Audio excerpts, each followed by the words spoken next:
Without doubts, I think it's by far the best league in the world. How dare you score like that in the Premier League? Mission accomplished in the Premier League. The American. Hello, everyone, and welcome to American Scousers Premier League Show. We are here back in action as the trio with Gally and Bickler are joining me here. Match day 11 is in the books. Our match of the week this week was Liverpool versus City. And as you guys can imagine, as Liverpool fans, we are pretty happy about how that one unfolded. But that will be the last one we cover. We'll do what we normally do with these games. So we'll go game by game, kind of like give our takes on it. Then, of course, as always, we'll do our studs and duds of the week as well. Gally, let's start with you on this one. First game, Brentford 2, Brighton 0. Is Brighton's magic running out, or is Brentford really that good at home? So Brentford's really good at home. Keeper was big all day long for them, and I think could have been different at different times. But I think this is a disappointment for Brighton. You know, I think even playing on the road, I think they feel that they can score at this point, and not creating a goal when you create as many shots on target as they did and force the opposing keeper to make as many saves as he did. I think it's a big disappointment for them, but it's not anything I think they have to hang their heads on. I think that they're going to be just fine finishing top half of the table. So for Brighton, tough loss. For Brentford, quality win, and they need some of them because they had some lackluster performances piling up in the last month. Bickler, are these the kind of games, though, that keeps Brighton out of that, European spots, but keeping them as a top 10, like Gally was talking about? These are the games that they have to get points for if they want to be going for the top 6 or top 4.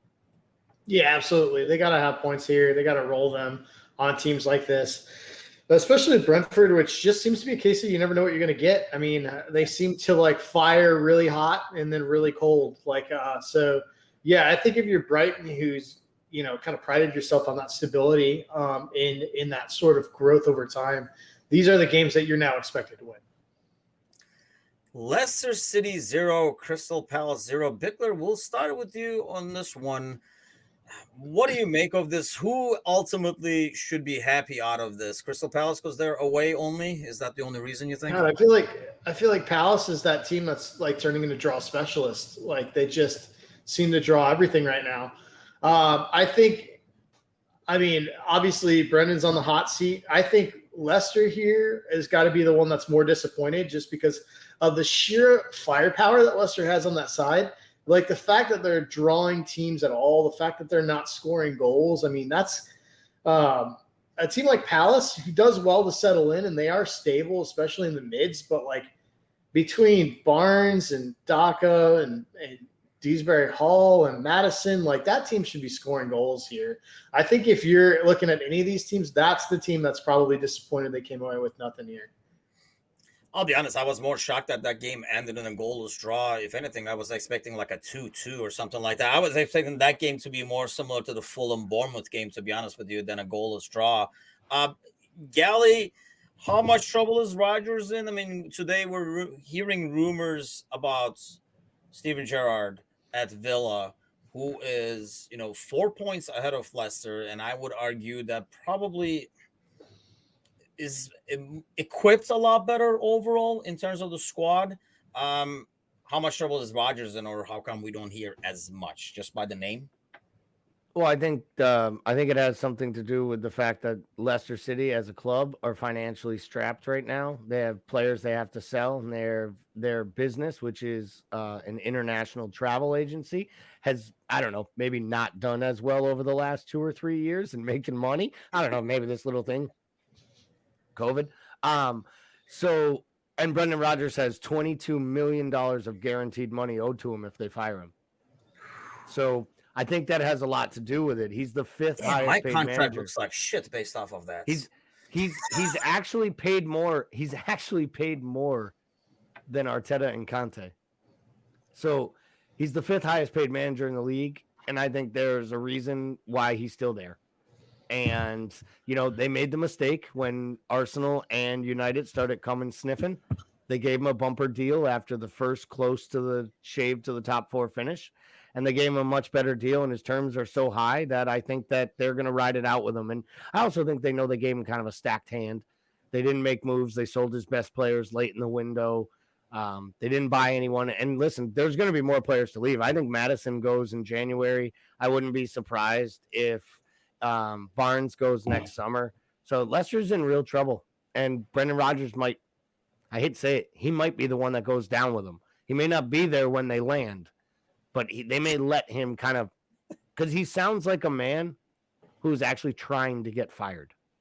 He's not even saying anything like Brendan Rodgers trying to motivate or talk through the media, or he just sounds like a guy who's just like, we don't have players, we don't have time. So for He's me, the guy on the plane passing the parachutes. Like, that's it's kind of the spot. So for me, I don't think he's actually in that much shape. And I think there will be a manager or two fired before Rodgers is let go. Wolves won 4-0 there, Bickler. I mean, if anything, I would have expected this game to be 0-0. Hence the goal came from a penalty. The fact that anybody scored in that match is like the Haley's comment of all goals, I'll tell you. I think Wolves last scored pre-COVID. And like Nottingham Forest, came in and bought 34 players and hasn't been able to put the ball in the net. Look, Saw was just absolutely massive for Wolves. Like he made some outrageous stops. He stopped 79th penalty. I thought Neves was a fitting goal scorer because they thought he ran that show from front to back. Like he was tremendous throughout. And I've always liked him. Like he's good for at least 2 absolute thunderstrike wonder goals a season. And those will be his 2 goals, but he does so much nice in the mids in terms of like cleaning up, tidying possession, never loses the ball. It's very rarely dispossessed. Has a good range of passing. Like he's got a little bit of all of it in his locker.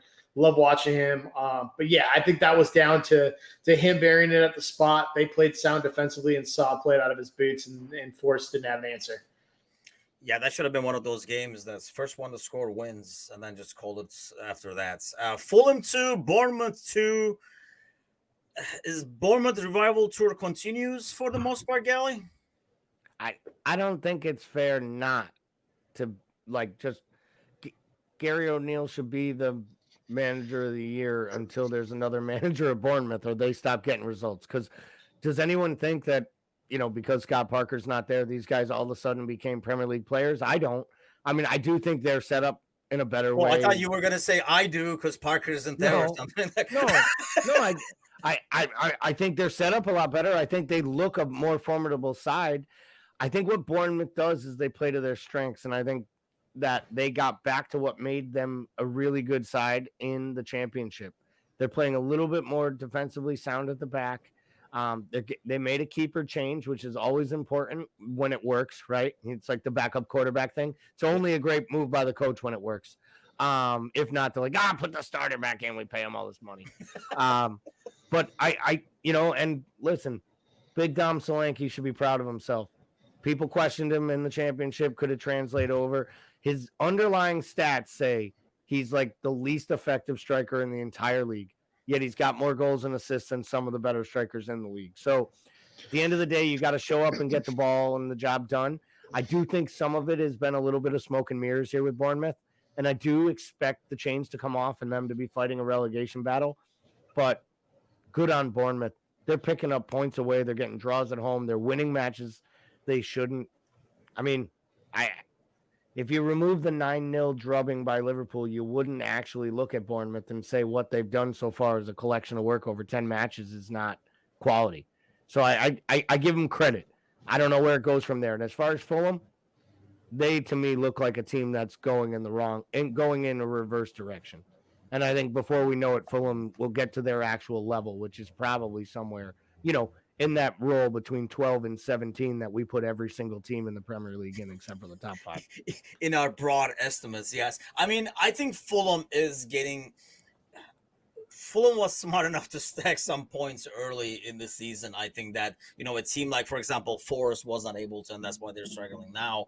And I think that will let them keep floating. They'll pick up the odd points here and there. They can score goals, and I think that's like the biggest thing going for them, where they'll be able to pick up more points as we go. And we were just talking about Forest already struggling with the 85 signings they did. Next game up, this was like an interesting one, Bickler. Tottenham 2, Everton 0. I mean, obviously not a huge fan of Everton, definitely not a big fan of Lampard, but I felt like Everton was in this game. At the end of the day, it was more about who has the better players, and Tottenham does. He took the words right out of my mouth. I mean, just this game just felt like the fact of like it felt like weight differential, right? Like, I mean, you're wrestling with your bigger brother. He's not necessarily tougher than you. He's just heavier than you, and he just leans on you until you can't. You just kind of fall because you're smaller. Like, I felt like that was the game. Like, Everton, if you looked at it, the best chances in this match actually came from Onana and Gray. They just weren't able to put him away. And I thought that, like, Everton had the better moments in general, but I thought Tottenham hung in there. They played sound. They cleaned up in the midfield, and they just showed that they have enough quality up front that it didn't matter. Between Son, Richarlison, and Kane, that quality won out in the war of attrition over time. And I think that, that sort of bore through. And so 2-0 is kind of the story of that. I think it'll be interesting to see what happens with Tottenham. Richarlison goes off in the 52nd minute limping. Kulusevski's already out with a muscle injury. So what happens there? What happens to that front three? Because you're down 2 layers on the right. So does the formation change? Do they do something with Sessegnon? Like, what's the answer there? And then on the other side, I thought, Everton, for what they have, I thought they played pretty well, to be quite honest. Like, and I absolutely hate Frank Lampard with a passion. But he's doing something there from a coaching standpoint that I didn't think he was capable of. Yeah, it felt like one of those games where you're playing like FIFA. Somebody has the real good team, the other one has the really crappy team. So you're like, well, your guy shoots, he scores. My guy shoots, he can't score, kind of a deal, where Tottenham had the better players. Well, Bickler knows all about playing FIFA and not being able to score, so he can relate to that. Speaking of, if you do play FIFA, which Gally does not do, thou shalt not game. Look at that segue. Look at that segue. If you do play FIFA, our FIFA 23 tournament is going to be starting shortly. We're kind of like trying to build up as many players as we can, even trying to recruit Bickler to have some depth in the league, get some practice games to people. But yeah, if you're interested, PlayStation, Xbox, whatever you got, now that with this like cross-platform thing, we can, I think, involve everybody. Let us know. Join the Discord channel. We have a special, join the Discord server. We have a special channel just for the FIFA gaming, and you can like hop on board over there. Maybe even convince our friend Gally over here to go buy himself a freaking console. But Southampton 1, West Ham 1. Gally, what do you make of this one? Yeah, it was a weird match. The awkward goal that first gets scored by Peru, it's okay. And then obviously West Ham levels through, I think it was Rice gets the great goal. It was a great goal. Well taken. Ben Rama sets it up. They're a little Jekyll and Hyde, West Ham. This is a match where last year they would have found a way to win. And I think that's really the big difference with them right now. They need to string some victories together, but I think you can see an improved style of their play. I think Paqueta changes things for them, having a creative force in the midfield to play behind the strikers. I think they are going to settle on the big Italian, and I think he's finally settling in, and they're excited about what he's going to do as their new number 9, and that will only get Bowen back to his best. I still think that Moyes doesn't rotate enough, and that leads his teams to get tired.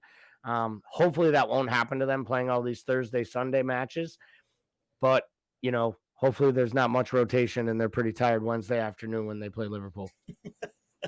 I mean, yeah, they're definitely, we kind of knew this all along, where their quality would eventually come through and start getting them some points, where it kind of looked bleak early in the season. But next up, and this was like an interesting one, and I think, you watch the midweek game, Bickler, and the team from Cyprus says, if you sit back and just wait, United really suffer at opening defenses. They want to get behind. They want to use their speed. And if you do not give them space behind, they struggle to score. We saw it again. I know there was that goal with Ronaldo, VAR. We'll get to that later on in the show. But Newcastle, Jollington played like pinball with the post. He could have scored freaking twice in that segment alone. What do you make of that game? And is this basically the recipe to play United? Just sit back and say, you're not beating us on the counter. Open it up. Yeah, I think that is the recipe to a T, and I think it's that simple. If I look at this game, it was a tale of two halves. I think Newcastle dominated the first half, was unlucky to be down. I think United was a Rashford away from winning the second half. Like, I love Rashford. I think he's a good dude. I hate that he plays for United, but damn, that kid is wasteful in front of the goal. Like, I mean, he had several opportunities, and as much as I love the kid, man, like I think that is what's prevented him from being a superstar. It's just he's just not clinical enough at that level. Yeah, I think 0-0 is probably a fair result. I think both those teams had opportunity to take this one. You mentioned Joelinton with just the craziest sequence, cracking the ball off the post from 7 yards away that I've ever seen in my life. But yeah, it was a wild one, but I think 0-0 is probably fair. Yeah, I mean, for a Liverpool fan, it's hard to like a United player. And I do like Rashford. I mean, obviously, what he does off the field and stuff like that. And he's a likable kid. I think he's a lot better suited still for a wing play than trying to play that striker role, which brings that to the striker issue over there, which, when we do the morning coffee show, Gally, we can talk about this. It's a headline every freaking morning that we can cover. So we kind of try to spread it out and talk about it once a week. But the Ronaldo saga continues. Nobody wants this dude. And I think I sense, when I talk to United fans, I know online and stuff like that. And you see the comments and stuff, I almost feel like the whole fan base is really torn too. And this is probably the issue with bringing a legend, because same thing happens when you make a legend a manager too. Half your brain can separate the current from the past. So these guys still want this guy out there thinking of the past, but if you look at the current, he just does not fit and obviously can't succeed. Yeah, he doesn't fit with what they're trying to do and what the manager sees as their steps forward. You know what the real problem, though, is? He's the best answer to their problems. They can't score goals, and he's the only one who actually creates on his own and scores goals. His goals that he takes are still very clinical. Yeah. He still only needs one chance a match and he can win it. And he's still heady enough to put himself in positions because he's become a true out-and-out goal poaching striker at this point of his career. The man's career has evolved more than any other athlete I've ever seen. Yeah. He's just continued to adapt to whatever will make him still be at the top. And he's maniacal with his effort right up until he stops trying, which is why he's absolutely an enigma. And I think you hit it spot on. They know he needs to leave, but they also fear what it would be like if he wasn't there. Because they are, when we talk about Brighton can't score goals, Everton doesn't have enough talent up front. That's what they don't have, anyone who can put the ball in the net. Rashford misses in 6-foot sitters. Bruno Fernandes literally looks like a shell of himself. He looks like Bruno Fernandes playing for Portugal, not Bruno Fernandes playing for United. You know why? Because when Bruno Fernandes plays for Portugal, he's got to play with that asshole Cristiano Ronaldo. I mean, it's a real conundrum they have. And I mean, I, as a Liverpool fan and supporter, can't be happier. It's fun to watch. But I will go on record as saying, and we're going to get to it later in the show, they probably should have won this match this weekend. But it's okay that it was a 0-0 draw. And good on United, the Newcastle side, because that is a heck of a point. It doesn't matter how down they are. You go to Old Trafford and get a point as Newcastle United. You are doing something right. And I think they got to be really happy with that point. And they're the one on the up. I almost feel like they're semi-afraid that he's going to go somewhere and just banging goals again, like the Ronaldo. He probably will. And they're like, what the hell? We still can't score in this guy. So we were the problem. So is it more of if you're the manager right now there, I mean, Ten Hag has to have been told that he has time. Otherwise, if you were more worried about short term, you have one of the best finishers ever. Wouldn't you try to tweak your game to fit him, or at least feed him more, as opposed to, still hoping that he eventually somehow, he's not going to change and suddenly fit your system. So if anything, you got to feed that guy the ball knowing he can finish. I think that's the thing with managers, though, right? I think especially like outside of a few great managers, I think they have their system, right? So I think it's a real problem when you have one player that you've got to change your system for. I think the issue here is that Ronaldo's still got – I agree with Gally. I think a lot of people like to paint this narrative as Ronaldo as a wash player. I don't believe that at all. I think he's still a world-class talent. I think his talent – can almost supersede a tactical system that doesn't fit him, but the pieces around him aren't good enough to allow it. If that makes sense. Yeah. Like if there was a 1A or a 1B on that team that could build off of him, and it should be Fernandez, but it doesn't work because they don't work in the same system well enough. I think if there was a 1A or a 1B legitimately, like they could probably do something. But I think that it's just the parts around him aren't solid enough for him to actually, his quality is to basically supersede that tactical system. Yeah, it's like a soap opera that keeps going on and on and on. Go ahead, Gally. No, to Paul's point, if he played at PSG, and not with all of them, if he played at PSG and he had Mbappe, if he played at PSG and he just had Neymar behind him, or even, him and Messi would be almost ridiculous as far as like video game attacking, because who do you put three people on as soon as they get to a spot of the pitch that they could exploit? But for me, I think that's really, this is what we're talking about, right? We're back to FIFA. But the fact that we don't make money doing this is just a crime. It is.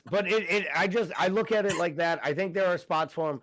And I think you're onto something. You've said it a few times in the mornings, Tim. It probably is going to take a big club who thinks they are goals away from winning the Champions League, goals away from qualifying for next year's Champions League. It's probably going to take a side like that to have some massive World Cup injury for anyone to come in with any type of an offer that United would listen to. And, maybe the kid striker at Napoli goes down and Napoli qualifies for the round of 16 and is like, let's fucking go for both. Let's go for the double. We haven't had a star like this since we had Maradona, and that worked out pretty well for us here at Napoli. Let's go get a big name. Maybe that's the type of place. Or, I don't see anyone in Spain going in for him. Clearly, only ones in Germany that would want him don't want him. So, it's basically PSG or an Italian side, right? Yeah. And he already blew. Fingers crossed it's Juve. I was just gonna say he's already blown the biggest Italian side. They literally signed a player for $100 million. He scored 90-something goals in 55 games, and they clarified it as a failure. Yeah, because they got worse, and then their entire wage structure got broken. They had to sell off all their best assets, and now they're they went back and hired the ex-girlfriend to be the manager again, and they're just toiling in Serie A, a league that they should never toil in. They allowed the line to get back. Ronaldo has all kinds of money. I envision him hiring the best witches around the world during the World Cup with a bunch of voodoo dolls, hoping these strikers get injured, poking shit at him, so that he can have an opening and go to a team that was making a run for the Champions League or whatever, and was now their striker is gone and they're desperate for a striker. But with Ronaldo level money, I wouldn't put it past him to go straight frickin' Tanya Harding and just start paying defensive players on other teams to take guys out. He's just literally, we just straight up, I could just see him now. He's in the World Cup village and he's walking around trying to sneak in, talk to Harry Maguire. He's you're just going to kick this guy. Just going to kick this guy. He's just popping out of little rooms, coming in, having little side messages and meetings with different people. Yeah. It's not going to help that he looks like a character off of Jersey Shore, dressed up. No, that won't help him. Well, maybe in Qatar it will. Okay. Next up, Leeds United 0, Arsenal 1. This was kind of like an even game throughout, really, and looked like Leeds could pull something out of it until your boy showed up, Bickler, and could not hit the targets on a PK. What say you? Listen, he hasn't played a lot of football lately. He's been playing his violin. He knows 7 languages fluently. So, I mean, he's Ivy League educated. So he's got a lot going on. I just think, when you first step back in and you're surrounded by a bunch of unfamiliar Americans, it takes a minute to adjust. So I think, it was a good match to watch, right? I think if you're Leeds, you're devastated that you didn't get a point there. If you're a Liverpool fan, you might be devastated that Leeds didn't get a point there as well, which we were. But credit to Arsenal. They've tightened up defensively, and they're playing the best, like some of the best football in the Prem right now. So, we talked about whether Arteta would be even in this position to coach this team this time this year, and I think we've obviously all got an answer on that. I was always higher on him than a lot of people were. I think he's got a really good football mind. He's got that team pulled together. So we're going to see whether they can stay healthy and consistent and do this down the stretch. But credit to Arsenal for playing some great football. Leeds is Leeds. I think since Bielsa's left, they've obviously tightened up a bit defensively. They're still creating chances offensively, but it's such a scattergun, chaotic symphony of chaos when Leeds is playing. You're muted. Mute. Oh, there we go. There we go. Yeah, it does feel very hectic when you watch a Leeds game. It's just like people running around like crazy, but sometimes almost not coordinated.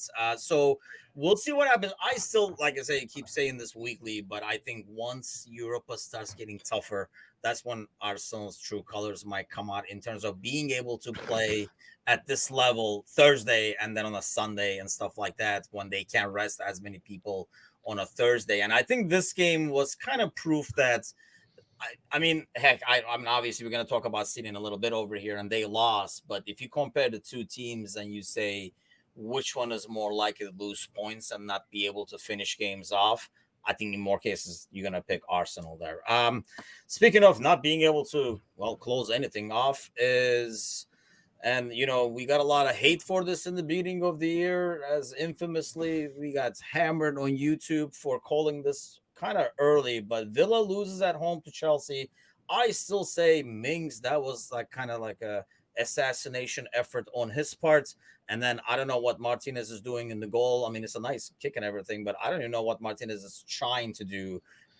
Then why do you need the wall? Don't put a wall there if you're going to run to where the wall was. But what do you make of this game there, Gally? Yeah, all right. Mings' clearance is criminal, right? You're a center back at the highest level. You've represented your country. You consider yourself a international level player. It's absolutely just unacceptable. That said, if that ball falls to Sterling in that exact moment, he puts it in row Z. He skies that thing. Mason Mount had a lot to do with that ball coming down the way it was to actually slot it past the keeper. It's a nice finish by Mount. Good concentration. Mount definitely looks the recharged and, free player in the Potter system. He's the only player to start every single match for Graham Potter, which is good on Graham. He figured out quickly who his best player was at the club as soon as he walked in the door. I thought it was a big call by Potter to bench Koulibaly. He then brought him in at halftime because he didn't like what he saw, but I thought it was a big shout for him. Bringing in Chalobah and playing Cucurella in the back three, who was awful, by the way. Cucurella was as bad as Mings. And really, let's be honest, Aston Villa should have scored 3 in the first half. Kepa, this was the weekend of keepers. And while we're talking about big calls by Potter, he announced that Kepa is Chelsea's number 1. It is not Mendy. Mendy is not injured. Kepa has won the number 1 shirt. And I give him credit because he came in and he actually said, I looked at both people on paper, and I think the kid is the better keeper. But up in his head, we got to make him positive and confident. And he gave him that Champions League start, and he's run with it. So good on him. I don't know if it'll work long term, but he's got a world of talent. And I'll tell you this, he was really, really good in that first half. Some of those saves he made were world-class saves. And more importantly, he was positioning his defensive center backs in ways that was making him a real leader at the back, which I think has been his biggest struggle there. I hate saying this because the dude makes me cringe because he's Brazilian, played at PSG and AC Milan. But Thiago Silva, though he is done and probably can't play as many minutes, you can see the effect he has had on Chelsea just from Mason Mount's leadership in midfield, the way they all look at him as the leader, and what I think he's doing with the keeper. I think Thiago Silva is as much to do with the resurgence of Kepa. So for me, this match was more about Chelsea being actually good than it was Villa being inept. But I'll let Paul, give his kind of thoughts on the Villa side of it, because I think I said it all at the beginning of the season, and everyone that's listened to us knows my overall opinions. And, well, I don't need any more people from the Midlands hating me. Yeah, I mean, I think that was a really gutsy call to put Kepa in there instead. And it's one of those that it has paid off. It could have really blown up if Kepa makes, some of the errors that he was making when he had zero confidence, and it kind of the whole thing could have blown up. So that was a really gutsy call that paid off. Rumors coming out today for Steven Gerrard, maybe gets a couple more games if he's lucky. What do you make of that, Bickler? Is he pretty much done over there? I kind of figured for any manager right now, really, that they would have at least until the World Cup to see if they can do something. Otherwise, it's time to make a change. Yeah, I don't know. I would think you'd have till the World Cup too, but I mean, the points. I mean, this one's obviously not as bad, but some of the games they've dropped coming into the season are really bad. And with as much, we've talked about this, as much firepower as they have on the offensive side of the ball, this is a team that should be free scoring, and they're not. So, I mean, they seem to be fundamentally disconnected. But I mean, I will agree. I didn't think Chelsea played great this game. I thought Villa had loads of chances, and this is just another one of those things, man. It's all comes down to how clinical you are. If you can have all the chances in the world, but if you can't bury 1 and 4, you're not going to win games. And that's where they're at right now. They're just not hitting at the rate they need to hit. And they've got Danny Ings. They've got Ings. They have Watkins. Yeah. They have a lot. Got players that can do it. You know what I mean? It's just, and that's are they just in bad luck? Do they have low confidence? Is it a combination of all of those? Whatever it is, they've got to figure out how to get out of that tailspin, and the club may decide that it's Gerrard before they figure it out. We'll find out. I said it the other day. It's very rare a manager ever comes back from their home supporters singing "You're getting sacked in the morning." They were singing to sack an EPL legend that has only been there a year and a half, which basically means to me that as supporters, they've almost given up on him as the answer. And when the supporters give up, it's easier for players to check out. And I mean, he looked on the sidelines like a deer in the headlights, like the moment was too big for him. Like he had no idea. And I mean that more about it's one thing when Everton fans are calling you names, or United are throwing things at your kids, even in the stands. You can find a way as a player, I think, to figure that out. I think when you're a top level player, I think having your own home supporters turn on you is something that is like critical mass to deal with. And I don't know if Steven Gerrard has the makeup to actually rewrite that with them. And I think that's what he needed to learn at smaller clubs. Should have spent more time at Rangers, probably should have managed in the Championship. To be totally honest, he maybe still should be managing an under 23 somewhere and actually learning, because I don't think he was ready for the big job, but his name was ready to make a fan base excited. But we all see what happens when you don't win. They turn on you real fast. That's the thing. I don't think it was a matter of being prepared. I think it's just a matter of just not being able to put the pieces together. And I think there's too much talent over there to buy him time, because I think everybody realizes and knows the names and the talents out there. And it's not a matter of, oh, he's building something. They're like, you look at the squad and you're like, I mean, it's name after name of like creative players, attacking players, solid players, national team players throughout. So I think obviously you get a lot less time, but it'll be interesting to see what happens over there over the next few weeks. But let's get to the big one, which was our match of the week when our boys Liverpool took on City at home. Well, match of the week this week was Liverpool against City. big game. Obviously, months when the season first started, this would be a title decider for the most parts. Our boys have not really folded that way, but this was a huge game for Liverpool, more than I think for City, Galley, and they played like it. Yeah, they showed up. They were up for it, and supporters deserved it. The other guys in the dressing room with them deserved it. Like, they needed this. They needed to show that they were still here, and they were. I think the manager got them ready right.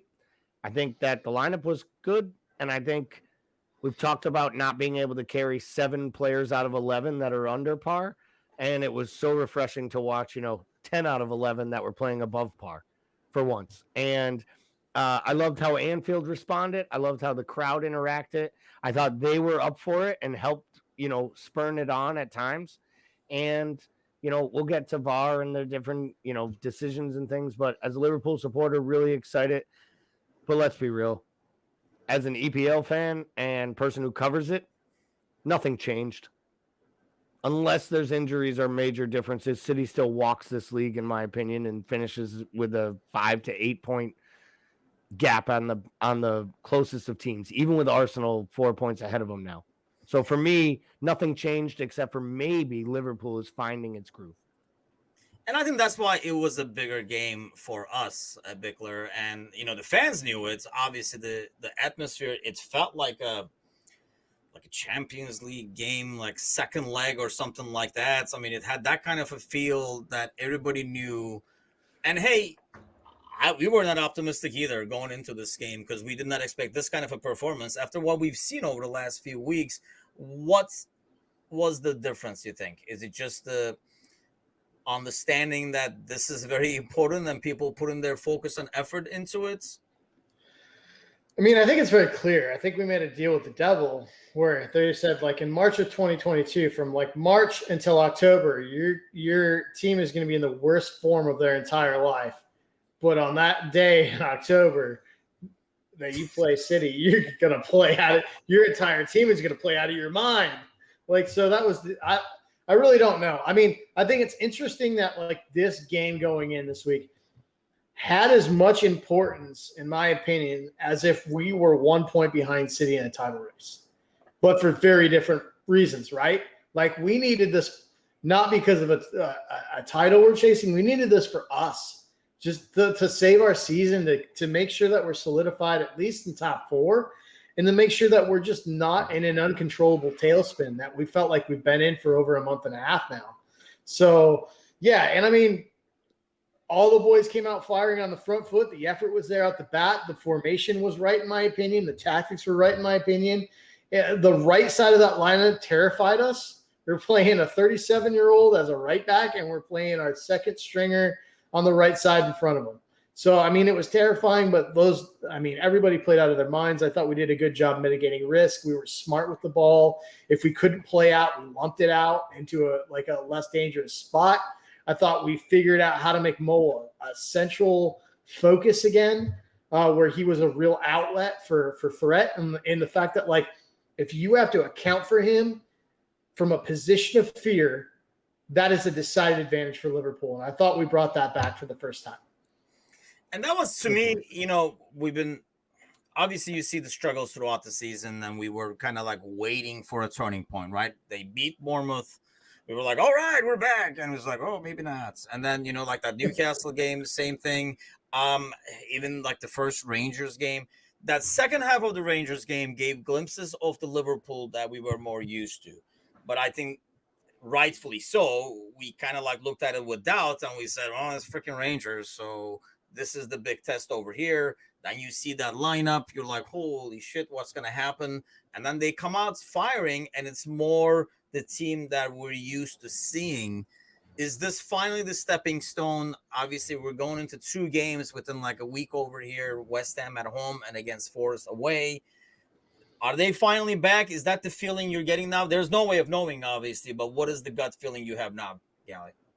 I'm feeling closer to that, Timucin, based on what I saw this weekend and from what I saw last week. But I need another one. Like, I need more. I need this performance against West Ham. I do. I need it. Like, I need that 6 points. There has to be some consistency with it. We have to build a run of games where we not only get results, but we put in performances. And I feel like the 2 Rangers matches, this matchup, we've put in some performances. If we can build on that against West Ham, take care of business against Nottingham Forest, and then get a result against Ajax on the road, I feel like that's the type of 4 or 5 match window that I need to say, all right, you know what? We can not only take on Napoli, we can go undefeated and beat Spurs at Tottenham Stadium. We can run it to the World Cup, and we can strike a little fear into people going, wow, Liverpool's down. They're 3 points out of the top 4. They're coming out of the World Cup with a match in hand. It's against a team ahead of them in the table, and they finished top of their group that no one thought they could have, and they squeaked their way into Europe. Damn it. We gave them life. And then we show up on Boxing Day, and we literally fucking start kicking some ass. That said, guys, this is an EPL show, not a Premier League show, not a Liverpool show. We also have to chalk it up to the fact that that was a subpar Cancelo, a subpar De Bruyne performance, and Haaland was invisible. And I do think some of our tactics and the way we played and the way Gomez played plays into that. But just like we had some days where we played way down, I actually think City played down a little bit yesterday. Like Kevin De Bruyne floated a free kick into Alisson's hands with the game on the line when they needed a goal to win it, and just took a free kick like it meant nothing. And then in normal Kevin De Bruyne fashion, he pouted around on the pitch and just like kicked the grass because he didn't understand it. And I think when things don't go right for City, we always talk about us not having plan B. I think their plan B is to just kind of quit. And maybe that's the difference. When it's not good for them, they just are like, they may still squeak out a draw, but they never looked like they were going to win that game to me. They never did. They never looked like it's. Yeah, I think that's unfair to say they could. I think they don't have a plan B because they have it's kind of like similar to how we were when we had the run, right? They're so confident in their system that they're like, if we do this and we do this right, we're going to go. So even when they're down 2-0, that's why they can come back because they keep kind of like finding the route. But I think perhaps, and I don't know like what you think, Bickler, but perhaps, we look at the lineup right before the game and throughout the week, you see the form and you feel like, well, this is going to be a lot easier than a regular Liverpool game. And they come out and it's kind of like, more like the regular Liverpool game. And I think, that mindset can't be switched like that if you come out to the field and you kind of get hit in the mouth like you normally are. Whereas they would have kind of like normally braced themselves for a impact, and they did not. I don't think they expected this form. Shit, we didn't. So why would they? Yeah, I think that's true. I tend to think I don't entirely disagree with Gally that they played down a little bit. I think we had more to do with that though than like Gally's maybe giving us credit for, which is understandable just because frankly we've been shite most of the entire year. But I think like from a tactical standpoint, look, I've been pretty critical of Klopp, but I think he makes adjustments for his Pep that Pep doesn't have answers for yet. Because if you look at if you look at it, it's like if you look at City's like entire run, it's like win, draw, win, lost to Liverpool. Win, loss, draw to Liverpool. Like they have a very, very difficult time actually coming toe to toe and beating us. So I don't know if that's because part of that is they're set up to play openly against us, right? They're not a team that's going to put 2 backs of 4 in the back and make us break them down. They're not, and that definitely helps us. But I think there's something tactically that happens that we seem to have had an answer for with De Bruyne. I thought we did a really, really good job of winning the second ball during the game. I thought Liverpool, for the first time in a long time, was winning second balls and then making it so that the turnovers that happened from those were happening in really key critical areas where City didn't want to give up possession. And I think that was a huge thing. I think we did a good job of making sure that when the position did turn, that the immediate priority was to close KDB down so he couldn't make that big switch. And that's where I think he'll kill you. he'll kill you if he's on that right and he can make that big switch left to Foden on that side of the pitch. I thought we did a really good job of prioritizing shutting that down. If it meant fouling, if it meant pushing him off the ball, if it meant even getting beat over the top, we prioritized not allowing him to have that ball in that spot. So going back to City though, Gally, so does City just look at this like, God damn it, we can never beat these guys and just go back to smashing everybody? Well, I do think they will go back to smashing people because I think tactically you have to have a certain level of talent and you have to have you have to have the whole immovable object versus force, and we are that to them. And that's to Paul's point. And I do think, and maybe it didn't come across what I was saying, I think what we did dictated how poorly they played. I just don't think we can not recognize and actually speak about that they played poorly. Like for City, they were down. They played a game that was down, and Pep looked down. They made one substitution in the 89th minute of the match. Like, that's a Klopp thing. We criticize Klopp about that all the time for being almost too keyed into plan A, right? That there isn't an alteration of plan B. And in this case, Pep almost came with plan B. He played 3 at the back. He was playing Foden as a wing back at times. I mean, everything he did was to alter what they've been doing all along to smash people. So to me, it was awkward that you would do that when a team is out of form. I could see doing that against a top form Liverpool, like this is our best chance. He felt his best chance was to almost alter the way they've been operating.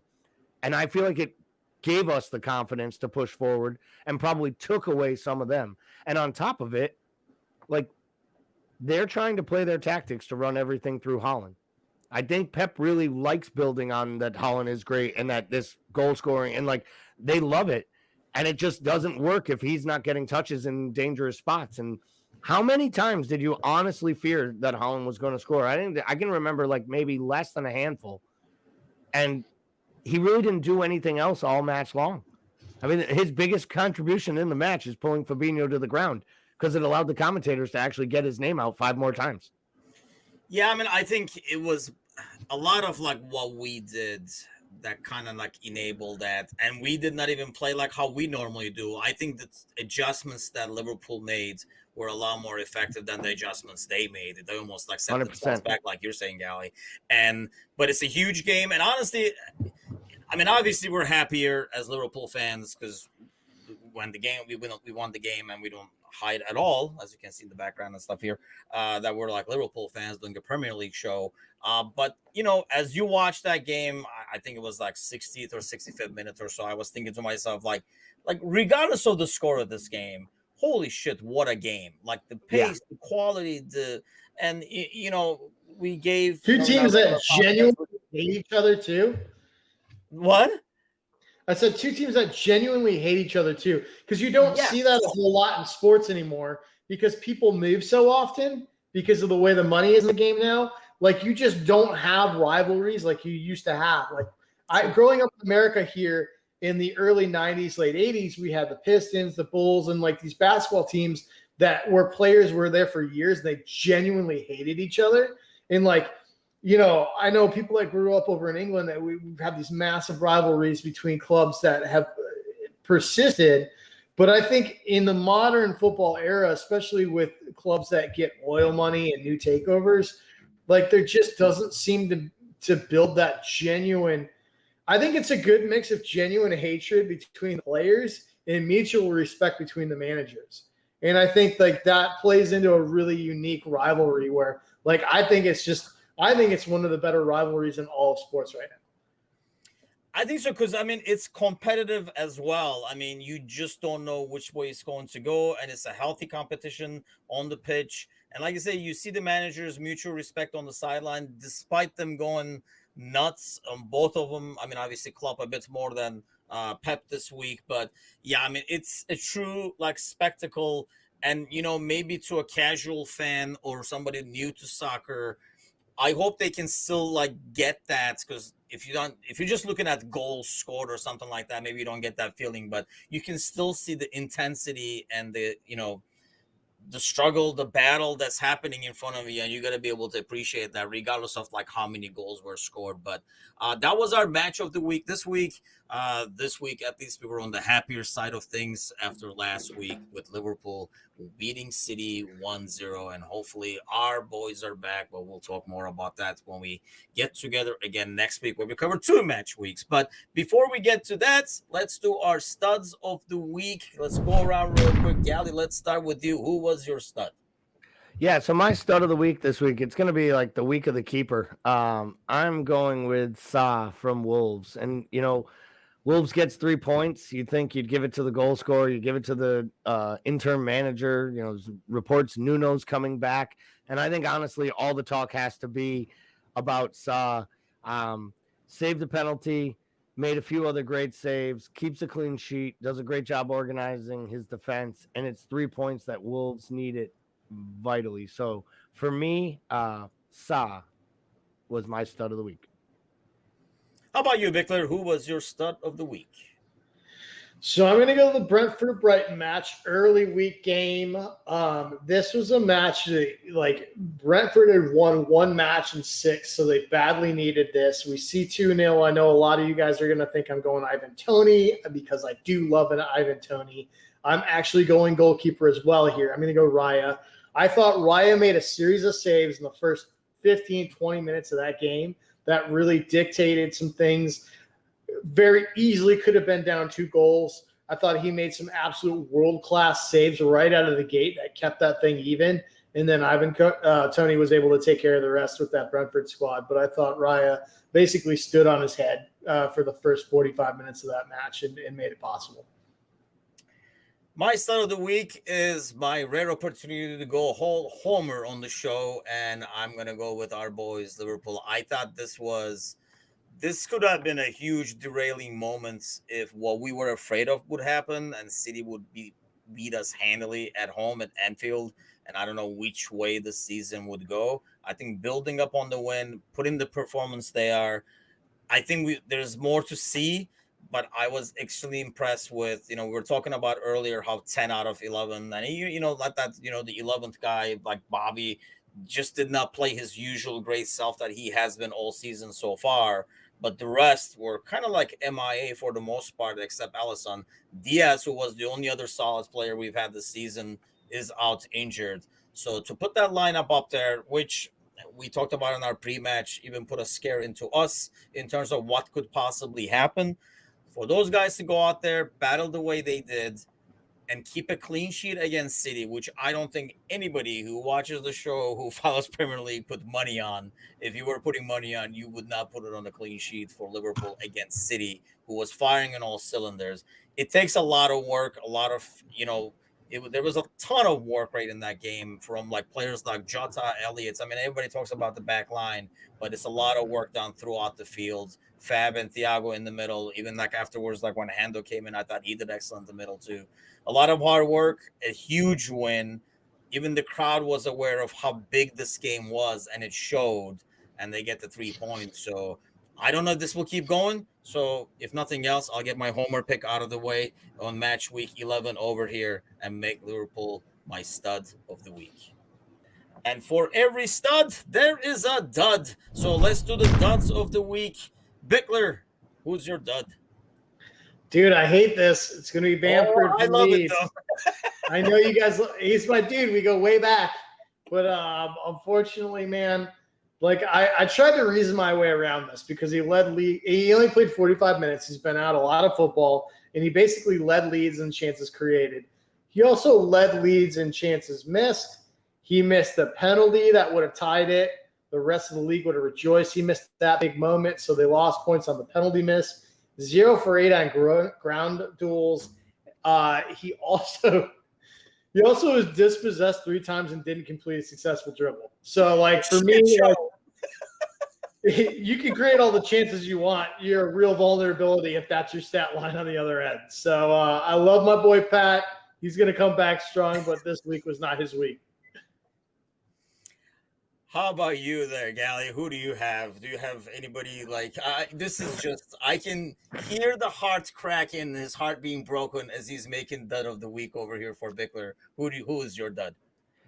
Yeah, so there weren't a bunch of glaring ones this week, but I thought there were a bunch of glaring mistakes when I watched across all the matches. So for me, my dud of the week this week is once again the officiating in England, but specifically VAR and the application of it. How inconsistent this league allows, how a league that touts itself as being the best in the world at whatever it is that it's involved in, and they do that to allow for this joke of a VAR system and these same people to be administering it week after week. And, we talked about it on our pod, the Allison goal, foul on Allison, foul on Fabinho, what the phase of play is, the inconsistency to comparing that to the handball last week. The fact that anyone who saw the United match and is neutral enough to acknowledge that it wasn't Manchester United getting the better end, Newcastle clearly plays the free kick that they're given, kicks the ball backwards, Pope's dribbling it around, Ronaldo's just kind of dinks it around, takes it off and puts it in, and then they get that chalked off saying that they had never started the kick. The Arsenal match, forget just the fact Bamford missed one penalty. They should have had a second. They chalk that off for a foul that's questionable and then decide to take the red card away from Gabriel and change it and downgrade it to a yellow. Absolutely atrocious. It was violent conduct. He should have been sent off and have a 3-match ban. And again, I'm not even getting all of them. There were more VAR controversy and other mistakes throughout the weekend. So for me, VAR is just a big X. It's a big killer. I don't know how they're going to fix it. And it needs an absolute overhauling. And until they do, the game's going to be questioned because we can actually question the outcome of matches when you can't even trust what is supposed to fix the mistakes on the pitch. So for me, VAR, you are the dud of the week. Won't be the last time, unfortunately. I would love to say we're not going to hear this again, but yeah, I mean, sadly, this will probably happen again the way it's run, and hopefully it will change over time. My dud is Villa, and bring on the hate, people, but and I don't know where to start with this one. I don't know if I mean, it's not just Gerrard. I almost feel like this is a bunch of players who are frustrated themselves. They don't even understand how the hell this is happening. I'm sure they know their quality and, what they're capable of. And even in this game, they had chances, just can't finish. It's just not happening for them. And Mings could literally be like an assassination effort of him on Gerrard. But then that Martinez goal, like I say, I don't know what he's doing. We're talking about it earlier in the show.